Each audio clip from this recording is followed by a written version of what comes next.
জয় শনি শনি শনিদেব। শুভ সকাল বন্ধুরা। আজকে তোমাদের সামনে আমার একটা ছোট্ট অভিজ্ঞতার কথা রাখবো এই ভিডিওর মাধ্যম দিয়ে। আমার ভিডিও যদি এই কথাগুলো যদি ভালো লাগে তাহলে অবশ্যই লাইক কমেন্ট করবে, শেয়ারও করে দিবে পারলে যদি ইচ্ছে হয়। তো বন্ধুরা, শনিবারের দিন সবাই নিরামিষ খায়, অনেক মান্যধান্য করে শনিবারের দিন। বিশেষ করে আমাদের সনাতন ধর্মেই করে এগুলো, আর তার মধ্যে থেকে সব থেকে বিশেষ করে করে হচ্ছে আমাদের বাঙালিরা। তো এই যে এত যে নিয়ম নিষ্ঠাগুলো করে, পূজা পাঠ করে করে একমাত্রই নিজেদের গ্রহ, নিজের সুখ শান্তির জন্য, নিজের গ্রহ কাটার জন্য।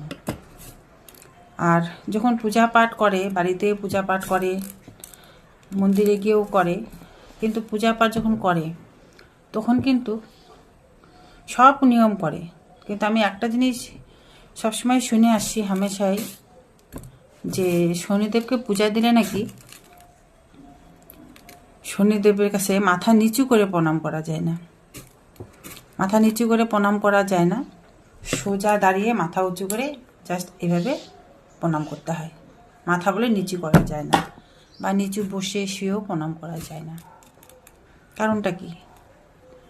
আমি শুনে এসেছি যেটা, মাথা নিচু করে প্রণাম করলে নাকি শনিদেব ঘাড়ে ভর করে, ঘাড়ে বসে, কাঁধে চড়ে বসে। তো এটা কি যুক্তির কথা? তোমাদের কি মনে হয় একটা যুক্তি? আমার তো এটা একদম যুক্তিহীন মনে হয়। কেন শনিদেব ঘাড়ে চড়ে বসবে মাথা নিচু করে প্রণাম করলে? সে তো দেবতা, সব দেবতাকে, সব ভগবানকে যেন পূজা করলে মাথা নিচু করি, তেমন তো সেও একটা দেবতা, তার দরজা আরও উঁচু, সে, তাকে মহারাজ বলা হয়। শনিদেব একটা অসাধারণ দেবতা, তো তার কাছে মাথা নিচু করে প্রণাম করবো নাটা কেন? মাথা যদি নিচুই না করলাম তাহলে পূজা করে লাভ কি? দেবতার কাছে যদি মাথা নিচু না করলাম তাহলে প্রণাম করে লাভ কি? তো এই যে ঘাড়ে চড়ে বসবে, গ্রহ লাগবে, এই কথাগুলো যে বলে, কোন যুক্তিতে বলে? মাথা যদি শনিদেবের ঘাড়ে চড়ে বসার যদি কারণই থাকে, যদি ইচ্ছে থাকে, তাহলে কি শুধু আমি মাথা নিচু করলেই সে ঘাড়ে চড়ে বসবে?